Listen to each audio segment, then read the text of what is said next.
শুভ সকাল বন্ধুরা, কেমন আছো? আজকে তো নিরামিষ, যেহেতু কালকে নীলষষ্ঠী গেছে, তাই জন্য আজকে নিরামিষ রান্না করবো। তা বন্ধুরা, এটা একটা কমেন্টের মাধ্যমে জানিও এটা কী শাক, রান্না। এটা আমাদের খেতেই হয় আজকের দিনে। যারা আমরা নীলষষ্ঠী উপোস করি তাদের বলছি কী শাক, এটা কমেন্টের মাধ্যমে জানিও, তোমাদের কাছে রাখলাম।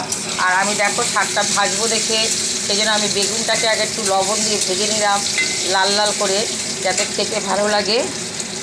আগে বেগুনটাকে ভেজে নিয়ে তুলে নিতে হবে, নাহলে বেগুনটা একদম গলে যাবে। সেজন্য আগে বেগুনটা ভেজে নিলাম। বেগুনটা ভেজে দেখো তুলে নিচ্ছি, লাল লাল করে ভেজে নিয়েছি আগেই। এবার আমি শাকটা রান্না করব, তোমরা দেখতে থাকো। বেগুন ভাজাটার মধ্যে অনেকটা তেল বেরিয়েছে, এতটা তেল লাগবে না। আমি তেলটা একটু সরিয়ে নেবো, কারণ এতটা তেল লাগে না শাকে রান্না করতে, অল্প তেলেই হয়ে যাবে। তাই এবার দেখো শাকটাকে দিয়ে দেবো। তোমরা কী শাক একটু জানাবে আমাকে, আমি বললাম না তোমাদের।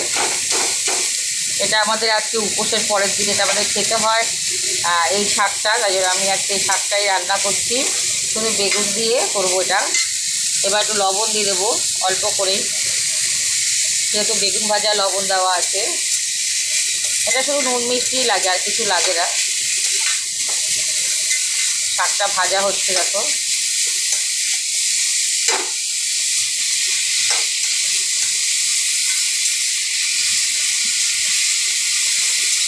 তোমরা কমেন্টের মাধ্যমে জানাবে কিন্তু যে এটা কী শাক আমি রান্না করলাম। তা একটু ঢেকে দিই 2 মিনিটের জন্য, তাহলে একটু নরম হয়ে যাবে তাড়াতাড়ি। তা তোমরা কে কেমন আছো একটু বলো। আজকে রান্না হলো টক ডাল, আম দিয়ে পটল ভাজা হবে, আর এখানে ইঁচড় রান্না করা হবে। ইঁচড় সিদ্ধ করে রাখা হয়েছে, আর চাটনি, আমের চাটনি। তা প্রত্যেকেই যদি ভালো লেগে থাকে লাইভটাকে একটু শেয়ার করো। আর কী শাক রান্না করলাম আজকে আমাকে একটু কমেন্ট করে জানিও। অনেকেই চেনো, আবার অনেকেই জানো না। আমি কলকাতা শহরে থাকি কিন্তু, তাই সবাইকে বলছি যে তোমরা কী শাক রান্না করলাম আজকে একটু কমেন্টের মাধ্যমে জানিও। তা দেখো আমার শাক থেকে বেশ জল বেরিয়েছে ভালোই।